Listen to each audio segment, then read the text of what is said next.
Welcome everyone. Thank you for joining us today. We'll be starting this meeting shortly. Bon, on va commencer. Bonjour à toutes et à tous. Bienvenue en Ukraine et à Kharkiv, en russe maintenant.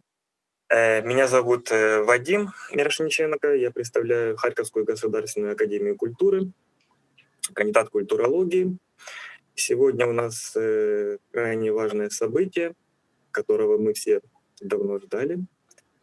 Сегодня у нас лекция профессора Катрин Малабу. Надо сказать, что это первая лекция, хоть и в онлайн-режиме, но таки первая в Украине. И лекция называется «Философия и мозг. Критический подход к нейронаукам». Ну, я представлю нашу гостью, буквально пару слов. Профессор Катрин Малабу, философ, профессор отделения философии Центра исследований современной европейской философии Университета Кингстон и профессор философии в Университете Ирвайна. Автор многочисленных публикаций. Среди основных я назову несколько. Это «L'avenir de Hegel», «Plasticité, temporalité, dialectique, l'échange Heidegger, du fantastique en philosophie», «Que faire de notre cerveau». И буквально вчера вышла свежая книга, с чем мы профессора Малабу поздравляем. Называется «Le plaisir effacé, clitoris et pensée». Вот, то есть свое вступительное слово я сказал, передаю дальше. Рокси. Okay, now English-speaking people.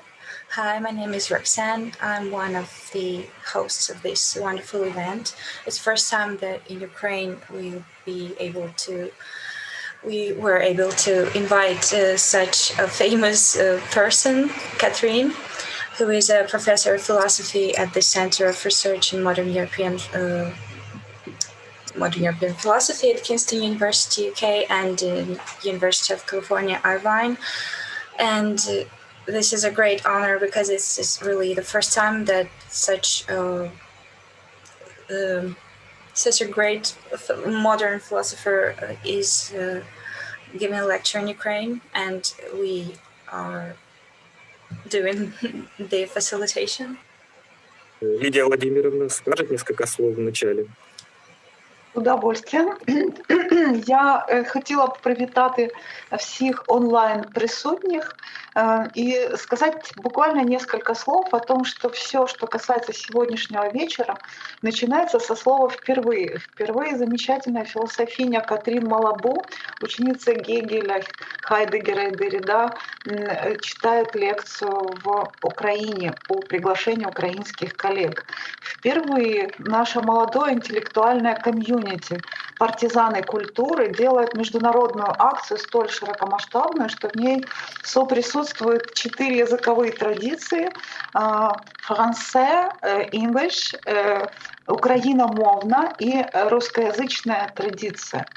Впервые под эгидой отчасти и Академии культуры, и Каразинского университета, официозных университетов, совершается настоящая интеллектуальная провокация, потому что здесь ключевые теги анархия, пластичность, мозг и партизаны. И стало быть, здесь у нас замечательное поле для экспериментов.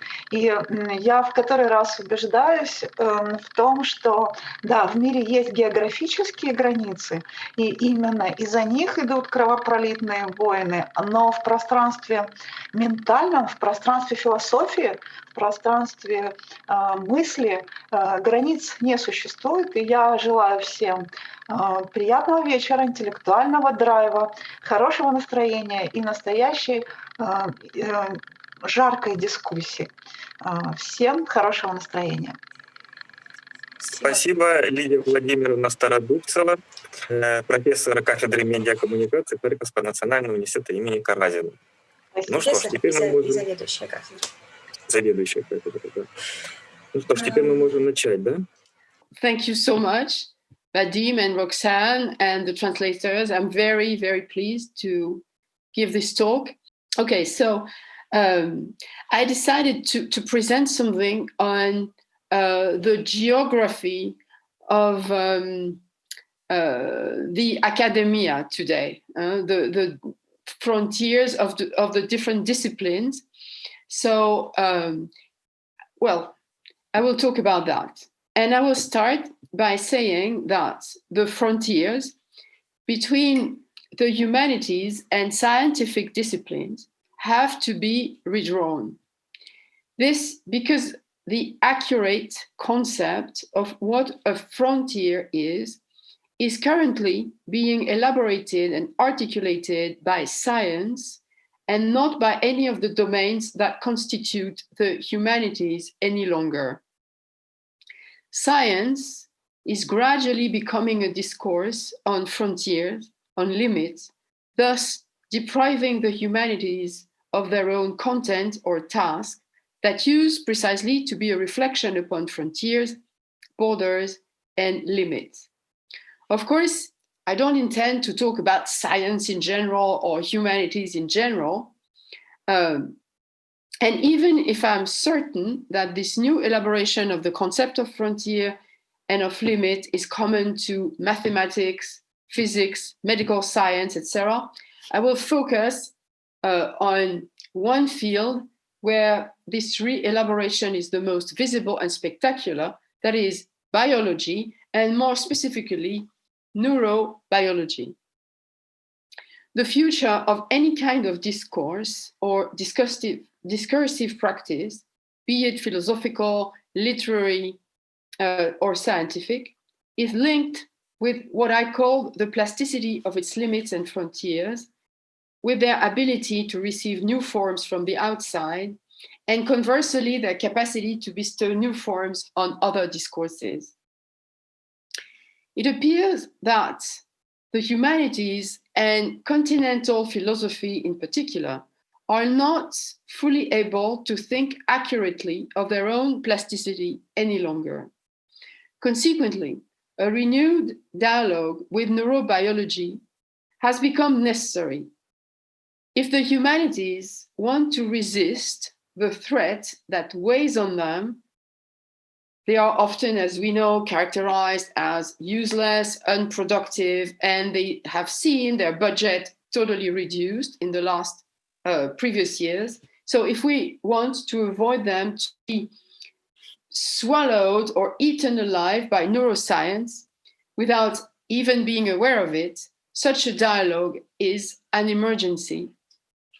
So my question here will be, how then can a genuine confrontation take place that would both respect the autonomy of each field and redraw their mutual limits and frontiers? In other words, how can we think of a neuroplasticity of the humanities that would confer some plasticity to them and some humanity to neurobiology? Let's see how philosophy, which is my discipline, may answer such a challenge. What is at stake in this challenge, the problem of frontiers today, revolves around the redefinition of subjectivity. The most neurobiological discoveries have established that the brain is not only the locus of sensory motor processes, of cognition, but that it is also the seat of emotions, of thinking, of feeling, thus appearing as a key agent to the formation of personality and of individual psyche and history. So this is a total revolution, that the brain has become the locus of subjectivity.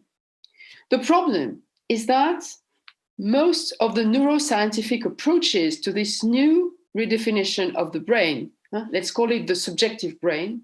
So most of those approaches are most entirely reductive and non-critical or uncritical. In short, neuroscience tends to assert that subjectivity does not exist per se, that it is a metaphysical concept that hides the empirical reality of the mind, this empirical reality being the brain, which, on the other hand, the other side, constitutes an excellent pretext for continental philosophers to entirely reject the neurobiological approach and to affirm that subjectivity is precisely irreducible to its biological basis. Such a rejection has also provoked a huge split between continental philosophy on the one hand and cognitive philosophy on the other. Not really analytic philosophy, but cognitive philosophy. So if we want to summarize the discussion, one can say that on the one hand, neuroscience and cognitive philosophy, we find the statement that there is no subject outside the brain, and on the other, on the side of continental philosophy, that there is no subject inside the brain. So in order to develop such an alternative, I will fiction a dialogue between neuroscientists and philosophers. So the point of departure of this dialogue will be a statement by an American neuroscientist called Joseph Ledoux, who wrote a book called The Synaptic Self. And he says in that book, you are your synapses. They are who you are. The key to humanness is to be found in the microscopic spaces between two nerve cells. So I repeat this statement that will be the basis of my talk. You are your synapses. They are who you are. The key to humanness is to be found in the microscopic spaces between two nerve cells. So, of course, this sentence contains a redefinition of subjectivity. You are your synapses. The German cognitivist philosopher, I will quote someone else, the German cognitivist philosopher, Thomas Metzinger, draws from this the conclusion that the subject, the self, does not exist. In his book, eloquently called Being No One, published with MIT Press in 2003, he affirms, I quote, that nobody ever was or had a self. The self is not a thing, but a process. Okay, so now we can start the dialogue. Imagine on the one hand, we have nobody ever was or had a self. The self is not a thing, but a process. All right, the philosopher would answer. And let's name this philosopher Michel Foucault. All right, he would answer. But Kant has emphasized centuries before you, Metzinger, and you, Ledoux, the non-substantial character of the subject. Yet, non-substantial does not mean biological. In my famous article, Foucault goes on, called What is Enlightenment? From 1984, I have argued that even if not substantial, the self, the subject, is nevertheless reflective. Subjectivity is self-related, auto-affected. In other words, there can't be no subjectivity without consciousness, and consciousness cannot be biological. And there can't be any consciousness without self-consciousness. Consciousness stems from, I quote Foucault, so Foucault quotes himself, three broad ideas: relations of control over things, relation of action upon others, relations with oneself. It is well known that control over things is mediated by relations with others, and relations with others, in turn, always entail relations with oneself. So Foucault, what he's saying here is that the subject is a network of relations. These relations define what consciousness is, what subjectivity is, and this is irreducible to the brain or to a biological basis. Metzinger answers, no. In fact, what you call consciousness, consequently the idea of a relation with oneself with others, etc., what you call consciousness or subjectivity is an illusion. An illusion created by specific neural processes that I, Metzinger, call neural transparency or transparent self model. So I quote here from his book. The self is its own appearance. Since it is a model which cannot perceive itself as a model and thus exists only insofar as it does not perceive itself as a model, it is transparent. What in philosophy of mind is called the phenomenal self, and what in scientific or folk psychological context frequently is simply referred to as the self, is the content of a phenomenally transparent self-model. The subjective experience of being someone emerges if a conscious information processing system operates under a transparent self-model. It is transparent. You look right through it, but you don't see it. You see with it, but you don't see it. You constantly confuse yourself with the content of the self-model currently activated by your brain. So Metzinger, you see what he says is that the self is just a window. You see through it, but you cannot see the window itself. That is why, he goes on, the first person perspective, like me, is not an origin, but the result of a series of many progressive biological processes that are themselves doomed to disappear from the realm of consciousness. Some other processes, brain processes, erase all the previous stages that were necessary for the construction of consciousness. And this erasure is activated in such a fast and reliable way as to make any earlier processing stages inaccessible to introspection. The experience of the immediacy of consciousness thus emerges as a temporal fiction that proceeds from the impossibility of consciousness turning back upon itself and having access to its own biological past. So you see that for Metzinger, consciousness is a construction. It's the last stage of a long biological process that disappears so that we think that consciousness is an origin, while it is in fact a consequence that cannot turn upon itself. Let's imagine we are able to turn back on ourselves and see our own brain, access the neural stages of consciousness formation. What would we see? We would see a maze which would immediately interrupt consciousness. The brain has to find an efficient way to break the reflexive labyrinth, to make information available without engaging the system in endless internal loops, which means that the brain has to erase the formation of consciousness, otherwise it would get lost in the maze. So only neural transparency coincides with the non-existence of the subject. The erasure of pre-subjective processes creates a window through which we see while never seeing the glass of the window itself. In this sense, Metzinger says, transparency is a special form of darkness. So we see that for the cognitive philosopher and the neuroscientist, in fact, the origin of the subject is non-subjective. We have a non-subjective origin of subjectivity, and therefore we have no subjectivity. Let's go back to Foucault.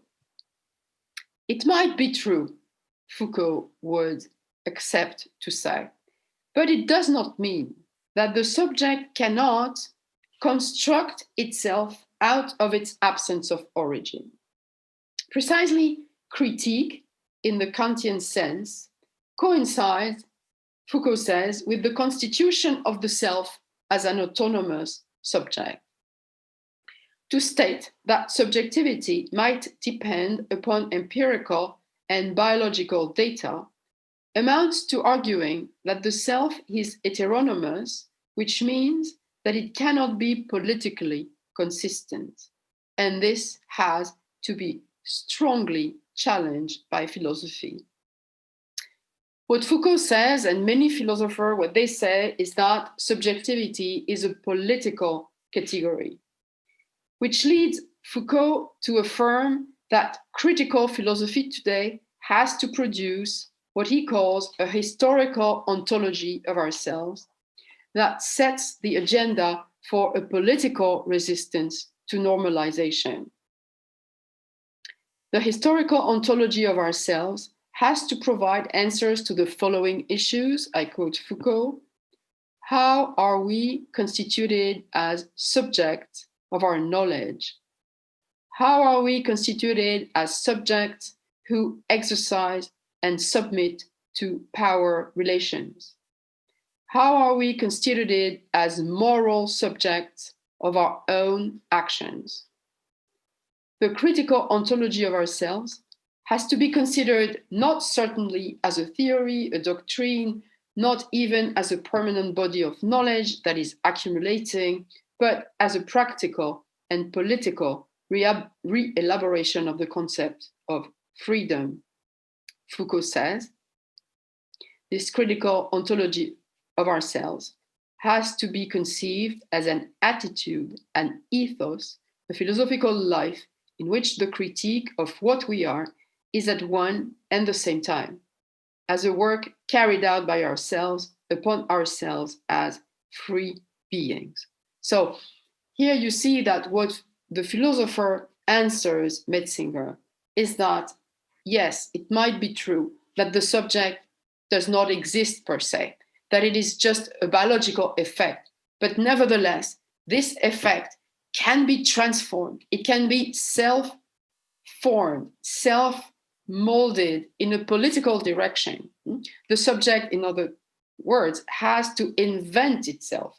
So the argument that the basis of subjectivity is biological is not an argument for the philosopher to conclude that there is no subjectivity. So Metzinger would answer, yes, but what you call freedom does not exist. Because how can there be anything like freedom and free will from the perspective of neuroscience and the brain? It seems there is absolutely no place for them within the strictly cognitive framework. How could there be any space for freedom in neurophilosophy if all our decisions are predetermined by this transparent model, this transparent, obscure brain objective processes? Biological determinism eliminates the very possibility of an ontology of a freedom, be it critical. Once again, there can't exist any ontological dimension of something like subjectivity, Metzinger would go on. I quote his book, there is no way the subject from the inside can become aware of his own neurons from the inside. They can be known only objectively from the outside. There is no inner eye watching the brain itself, perceiving neurons and glia. The brain is transparent from the standpoint of the subject. The only possible way to have access to this transparency is when the brain is impaired. That is when brain damage occurs. That is why another famous neurologist, Antonio Damasio, talks about the brain lesions as a method to explore the brain from inside. But of course, when our neural transparency or the impossibility of turning back on ourselves is impaired, what happens is that, once again, the patient does not see anything. In his book, The Feeling of What Happens, Damasio says, the survivors of neurological disease sometimes lead a life whose temporality and structure are almost totally destroyed. So breaking the glass does not reveal any critical secret. If we can say, I grasp with my hands, I see with my eyes, we cannot really say, I think with my brain, because this expression, my brain, cannot be associated with any subjective experience. So nobody, once again, can feel his or her own brain. The brain does not belong to the subject. Yes, Foucault would argue, I agree, but still, you, Metzinger, have not been able to demonstrate that subjectivity was not able to form and transform itself. A critical approach to subjectivity reveals the priority of fashioning over being. If subjectivity does not exist, because it does not exist, we precisely have to make it exist. That is, once again, to invent it. And therefore, Foucault's concepts of technologies of the self, self-stylization, self-fashioning, all refer to this idea according to which subjectivity never precedes its own invention. The critical ontology of ourselves, previously evoked, is then to be understood as this very gesture of self-creation. I quote Foucault again, what, given the contemporary order of being, can I be? Who can I be? Becomes the philosophical question of subjectivity. I would like on that point to quote Judith Butler, who in her article, What is Critique, a very famous article in which she comments on Foucault's text. So the full title is What is Critique? An essay on Foucault's virtue. And Butler says, Foucault will be particularly interested in the problem of how that delimited field forms the subject and how, in turn, a subject comes to form and reform those reasons. This capacity to form reasons will be importantly linked to the self-transformative relation. To be critical of an authority requires a critical practice that has self-transformation at its core. So you see the importance of the motive of self-formation, self-transformation of subjectivity. I will conclude this dialogue between the neuroscientist or the cognitive philosopher and the philosopher by focusing on the last word of our first statement, you are your synapses. I would like to focus on the last term, synapse. The term synapse was fashioned in 1897 by the English physiologist Charles Sherrington, and the word comes from the Greek synaptein, meaning to fasten together, to grasp. Synaptein is combined from the Greek syn, which means together, and haptein, which means to fasten, to bind. Synapses, as I said previously, no, I didn't say it, but I say it now. Synapses are the spaces between brain cells, the spaces between neurons that allow for information, nervous information, to circulate from one cell to the other. So we see the paradox. How can a void, because a synapse has a cleft in the middle that allows for the transmission of energy, how can a void, a space, a cleft, may be called a synapse if this term etymologically refers to a kind of synthesis and gathering?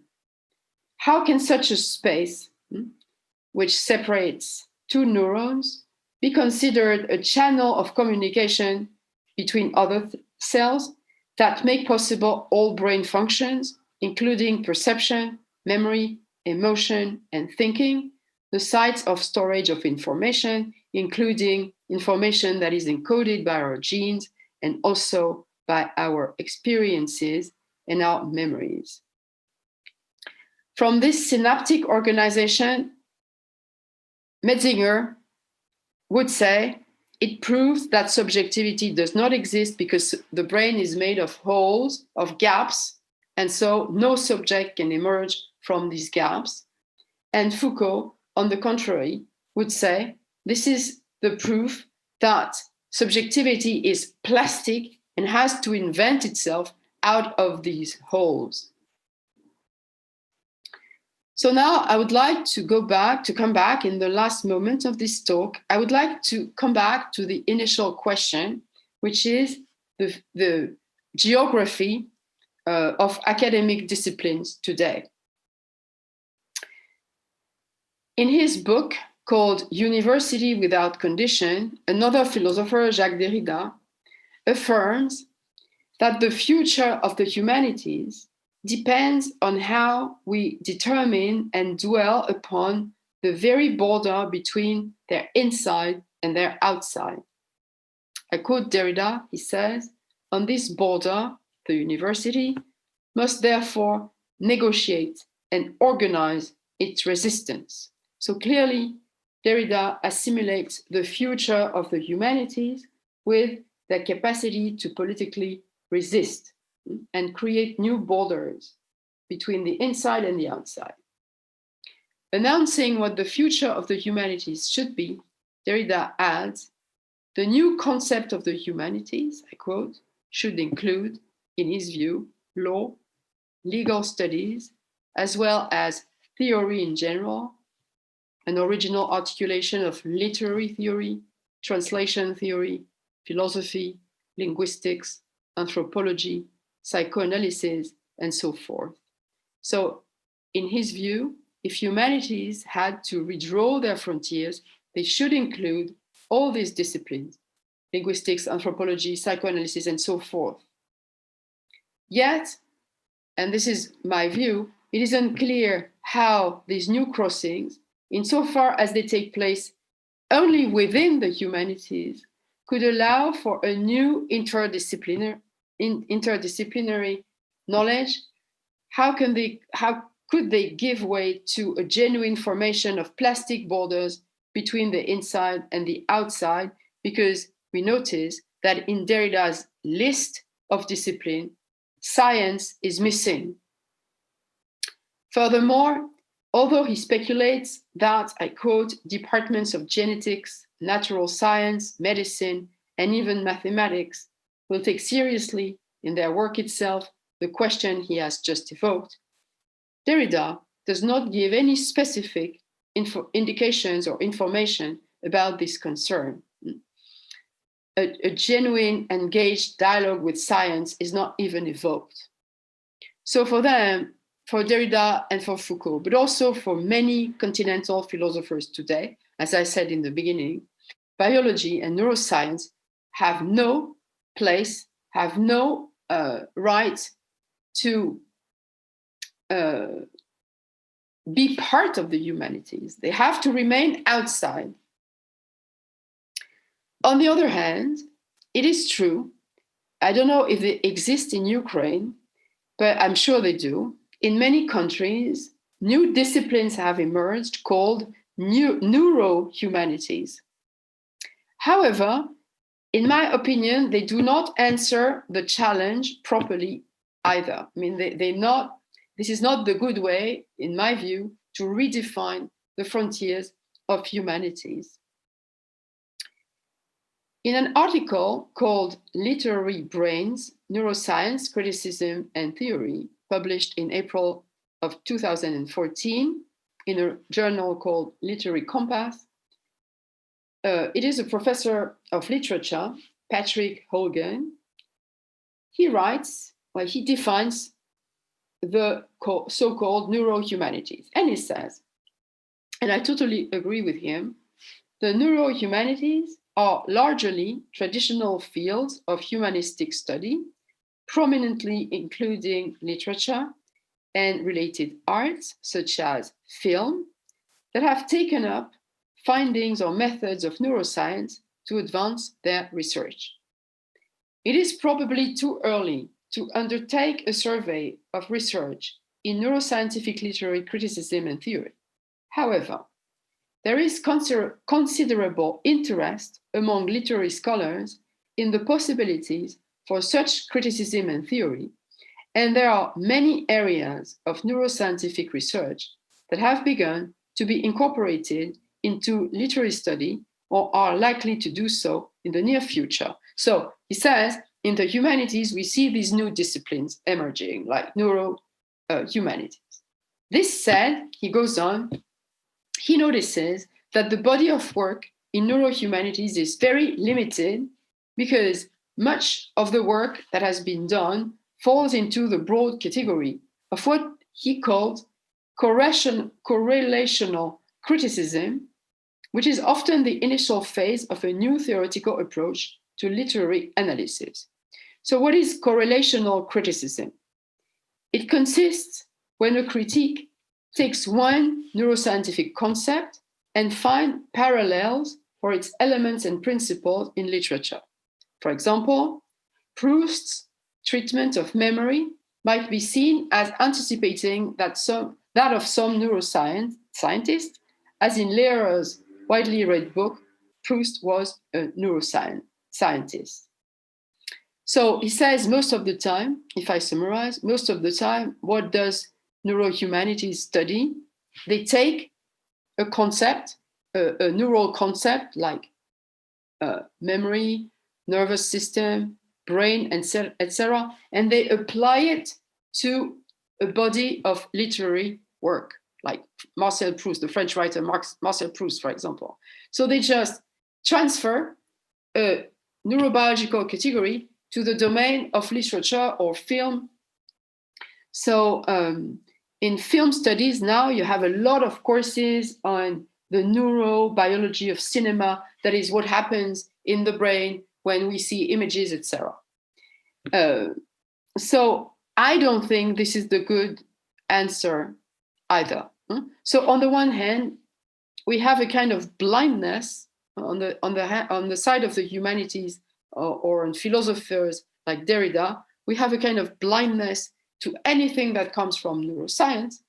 And on the side of neuroscience and neuroscientific humanities, we have this kind of very simplistic use of neurobiological concepts that are just applied to literature, film, art, etc. So I think that both approaches are not what we need. So what we do need, once again, and this was my initial statement, what we do need is a new reflection about subjectivity, about who is the political subject today? What is a possible new definition of political subjectivity, and how can the two fields, neuroscience and the humanities, co-work in order to define this new field? So yes, I think the true issue is who the subject is in the neurobiological age. So in conclusion, I would like to very sketchily, it's just a little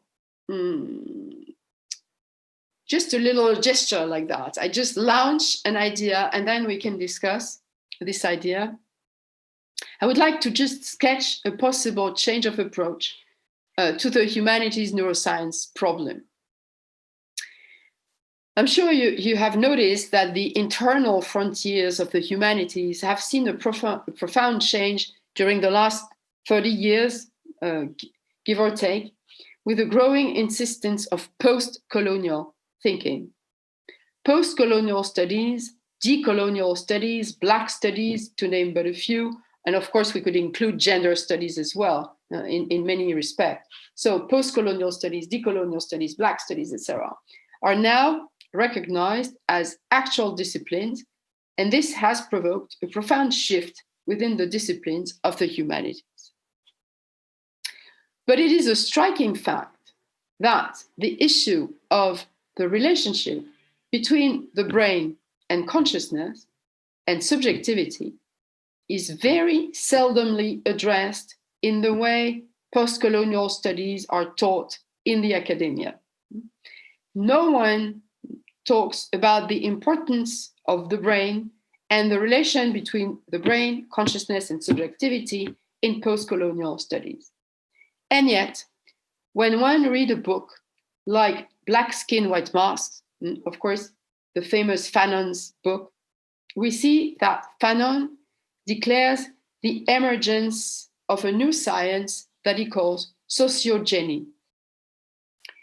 And he says, besides phylogeny and ontogeny, there is sociogeny. And sociogeny is not psychoanalysis, it is not sociology, it is psychoanalysis and sociology seen through the lenses of the biological space that opens between the history of the species and the development of the individual living being, phylogeny and ontogeny. So sociogeny is a theory of the mind and of the social being, but seen through the lenses of biology. Sociogeny is a science that would study how the crossing between the biological and the cultural is fashioning Black identity and self-representation. That is also consciousness. And this is confirmed by another great writer, Sylvia Wynter. She's a Jamaican writer and a critical thinker. She has written a lot about that. She has an article called Identity and What It's Like to be Black. And she says, I quote, Fanon's sociogenic conception of the human, one generated from the ground of his own, as well as that of his fellow French Caribbean subjects' lived experience of being Black, of what it is to be Black, also opens a frontier onto the solution to the problem defined by David Chalmers as that of the puzzle of conscious experience. She goes on, the puzzle, both as to how a subjective experience could possibly arise from the neural processes in the brain, as well as to why all this processing has to be accompanied by an experienced inner life.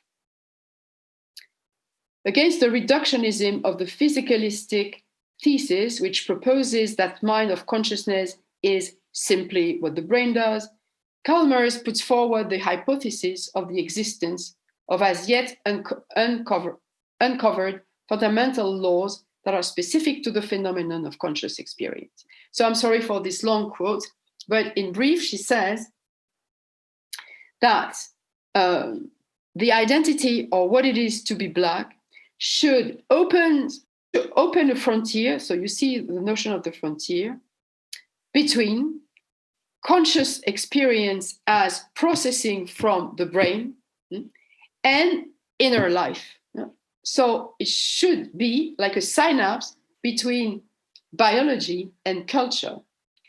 And it seems to me that the two, the opening of a frontier between both, this is something that is never studied in post-colonial studies. Consciousness, Wynter argues, is both an auto-instituting, self-inscripting mode of being and a cognitive mechanism, what she also calls a hybrid bios-logos form of life. And I think this is very interesting. Or, I quote her again, to say the same with Fanon, humans are always already both skin, bios, and mask, mythoi. So I would like to conclude by saying that instead of rejecting neuroscience, instead, conversely, to devalue critique and subjectivity, instead of teaching unhelpful neurohumanities or unhelpful self-centered humanities, one might hope for a political awareness of the necessity to consider the brain as a subaltern that still needs to be brought to light and emancipated because of its radical position as a theoretical outsider. This would imply a radical re-elaboration of frontiers and a genuine revolution in thinking. The necessary reorientation of the dialectic between theory and neuroscience should address the multiplicity of biosubjectivities and interrogate their neural unconscious, so that the brain become the new biocultural object.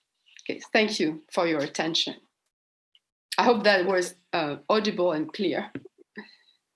Thank you very much. Merci, Catherine Malabou. Merci pour cet exposé. Et pour passer aux questions. Thank you very much for joining us today. And Catherine, we are really, really pleased and honored to me too. have you here with us. In normal life, we would have drunk a glass of wine, but